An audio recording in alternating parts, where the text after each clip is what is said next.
আবে ভাই কতক্ষণ ধরে বসে আছি দোকানে কিন্তু একটা খদ্দের আসেন। আবে এটা কি বে? আরে ভাইজান কিছু পকোড়া দাও না, টেস্ট করে দেখি। আবে জোকার কত করে যা, পকোড়া ফ্রিতে হবে না। আরে ভাইজান মাথায় রাগ তুলবেন নি আপনি আমার। আবে কি করিবে তুই আমার জোকার কুতকার যা লে তবে এই জাদুর চাদর তুমি এই পকোড়া গুলোকে আমার ঠিক জায়গায় পৌঁছে দাও। 22 বাউন্সি চু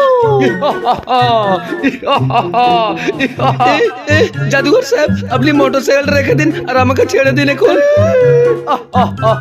আরে জাদুঘর ভাইজান আমার মোষ 15 কিলো দুধ দেয়, তুমি এই মোষটা রেখে দাও আর আমাকে এখান থেকে ছেড়ে দাও। ঠিক আছে, তবে যদি কোনো চালাকি করো তোমাদেরকে দুনিয়া থেকে সরিয়ে দেবো। আরে তুই বলে চাদরটা তুই কিভাবে ব্যবহার করি?